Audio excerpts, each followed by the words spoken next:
visceral fat, we saw the same thing. So let me be clear. Diet-induced weight loss, negative energy balance, you're going to reduce. You equate that negative energy balance, exercise weight loss will win every day if you have the same negative energy balance. And of course, the reason we can see that is because there's an increase or a preservation of lean mass, whereas in diet-induced weight loss, there's a well-known reduction in lean mass because there's absolutely no stimulus to maintain it. You decrease weight, you decrease muscle, you decrease functional capacity. That would be my argument. In terms of insulin resistance, what do we know? If we look at acute exercise, I teach the exercise scientists in the room absolutely nothing. After 1 day of physical activity, this is physical activity-induced improvement in your ability to manage blood sugar. This is very profound. And as I do most of the time when I have the opportunity to show this, I ask my clinical colleagues, find me a medication that will give you this kind of outcome. So when we're talking to someone about the benefits of physical activity for managing obesity and related comorbidities, and they ask you, how long will it take before I see benefit? 1 day. You see benefit 1 day. Now, some of you may not believe that. You may say, that's impossible. Insulin resistance takes years. How do we improve that? Well, I apologize for this slide and its complexity, and I thank Lori Goodyear from Boston for sharing it with me.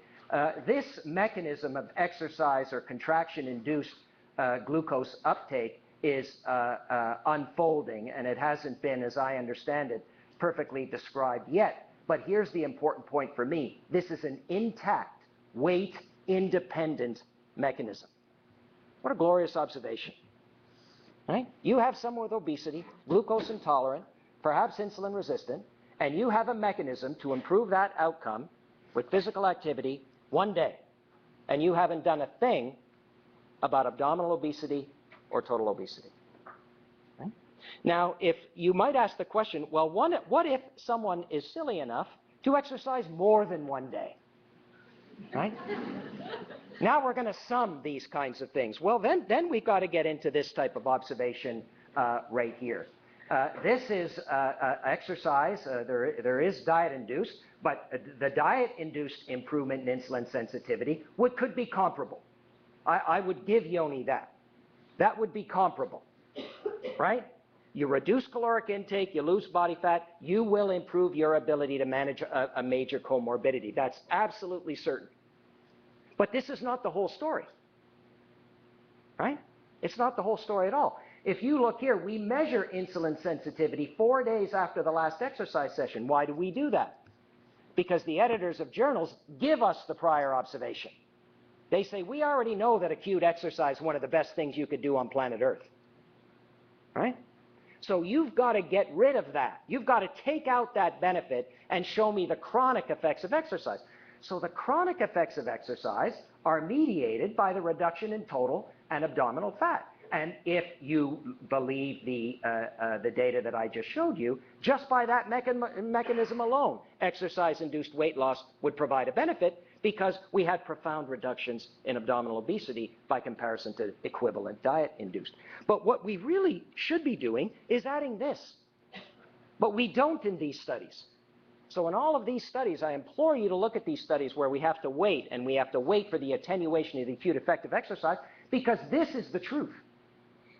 If you would have measured them after the last, they would have had the benefit of the adipose tissue reduction, abdominal or otherwise, and changes going on in the muscle. So you have mediation of improvement by exercise in the muscle. You have improvements by profound reduction in exercise abdominal obesity. It's win-win. You can't lose.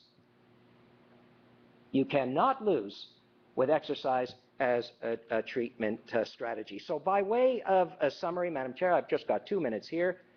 If you compare the two, and you ask yourself, well, to the question that we have charged with today, assuming a balanced diet composition, similar weight loss, is there differences? Who gets the gold star, caloric restriction or exercise? Well, clearly it's exercise.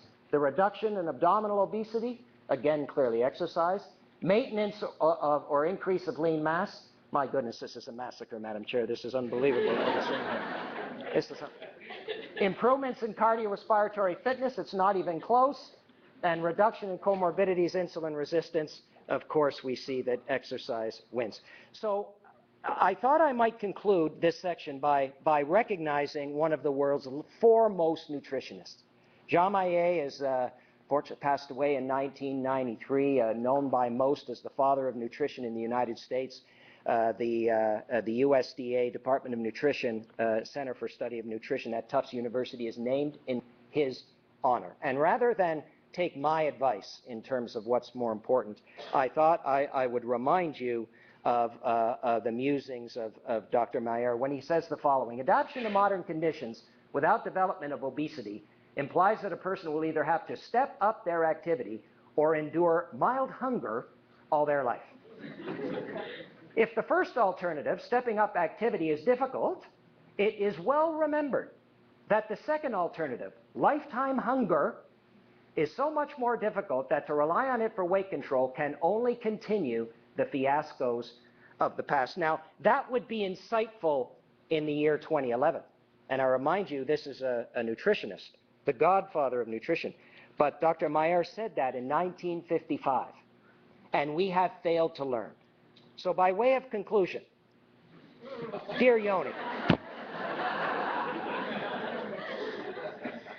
the evidence is clear. Admit defeat, forget the fork, and move the feet. Thank you very much.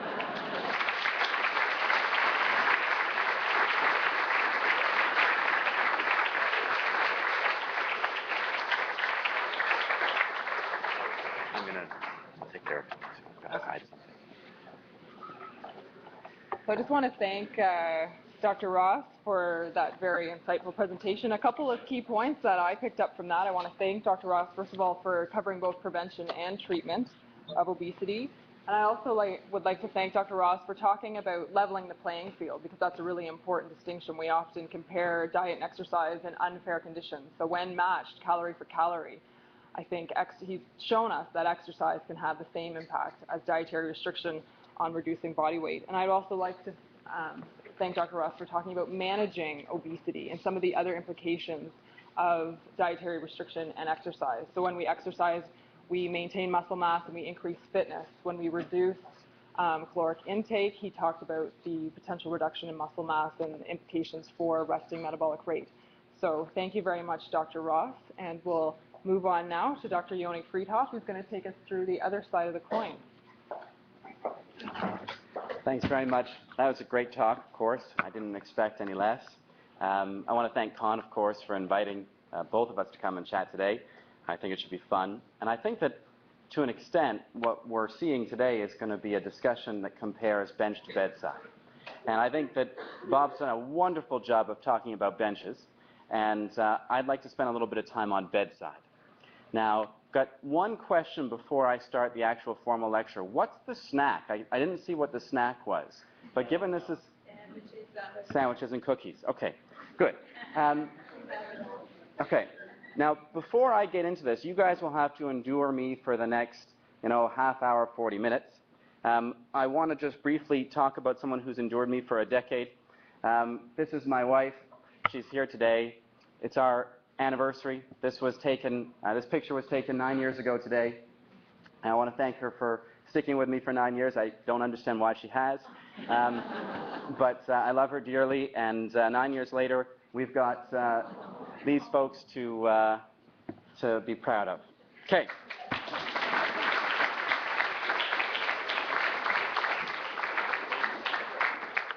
Okay, so I gotta untear up, and then I've got to talk. So the first thing I want to talk about are what I feel are some truths. And I think that Bob actually has done a fabulous job talking about this first truth that I'm going to present. And that is that exercise is no doubt in my mind, and I think no doubt in the medical literature's mind as well, the single most important modifiable determinant of health. I do think that exercise, as far as health benefits goes, outweigh diet. However, that's not what we're here to talk about today. Today we're here to talk about the impact of exercise on weight control. And I also don't want to debate something else, and I think Bob made this very clear too. I don't think there is a debate that the laws of thermodynamics actually exist. If a person controls their calories through diet to a certain degree or exercises to a certain degree such that the deficit is the same calorically, I would expect there to be the exact same impact on the scale. And Bob's very seminal study on this subject has proven that to be true. And when I get to the slide of that study later on in this talk, I'll just skip through it since Bob's done such a good job. And this is the one I think that people may agree or disagree with, but I do think that this is true, that exercise or the lack of exercise is not the cause of our current obesity epidemic, and I also don't think it's going to be its cure. And so that's what I'd like to talk about today.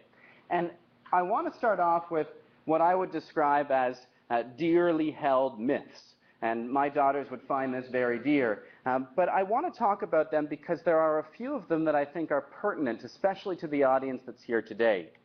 And the first myth, if all of my stuff works, is that when we were kids, we used to play outside matters. And that what has happened over the course of years is that we've seen shifts from this type of behavior in our children to these types of behavior in our children, although she scares me a little bit. In terms of this, I want to talk about the impact of screen time on weight, because Bob very clearly showed that wonderful slide of how screen time does correlate with weight. And so this was a particular study done in Greece looking at 2,400 kids between the ages of 1 and 5. And what they did find, absolutely, was that the kids who watched the most television were, in fact, the heaviest. The problem with then concluding that, therefore, not moving is causing this increase in weight is the fact that the relationship that they found, and this is found in many of the studies looking at screen time in children, persisted even after physical activity was controlled for. Meaning that, yes, there's no question, watching TV did increase body weight in these kids, but not as a consequence of decreasing their physical activity levels, because there was no difference when that was controlled for. In terms of video games, I think many people here are familiar with this study because it recently came out. Actually, today I think it was published in print by Canadian J.P. Chaput. And it was looking at video games, one of the screen time components. And what it found was that video games weren't impacting on feet. Video games are impacting on forks. And how it's impacting on forks is, I'm not sure. This particular study looked at 22 adolescent kids. They gave them an hour of playing video games versus an hour of rest, followed by eat as much lunch as you want. And the kids who played video games were consuming an extra 163 calories per day in this study. And so it seems that there is some mechanism by which video game playing and screen time is actually impacting forks rather than feet. But what if there was studies that proved that, in fact, there was a really marked decline in energy expenditure in kids? I guess the question then becomes, would increasing that help? And again, I'm not talking about the bench. I'm talking about free-living folks, because really that's who we're dealing with in the most part. And so this was a study done in Britain looking at 300 kids between the ages of 5 and 8 from 54 different schools for 4 years. What they found was interesting, that there was no association in this study between exercise and weight or body fat percentage, despite a 10-fold difference in physical activity. So the kids who were 10 times as active had no protection against changes in their body weight or their body fat percentage over that 4-year period of time. I want to go to the second myth. Gym class. That one of the things that has dramatically contributed to the decline in, or the increase, in weight over time has been the loss of gym class. And gym class is interesting. There was this beautiful study about, I'm sorry about all the words, I'll summarize it, where researchers called something an activity stat. They studied 3 different schools. They used accelerometers to get good data. They looked at kids in a prep school that got 9 hours a week of phys ed classes. It was a fancy schmancy school. Then they looked at a public school that had received an award of distinction for their dedication to physical activity, and the kids in that school were getting 2.2 hours a week of exercise. The last school they looked at was an inner city school that had no formal exercise equipment or facilities, and the kids there got 1.8 hours of weekly physical activity. What was fascinating in the study was that with the accelerometry data, there was no difference between the amount of exercise these kids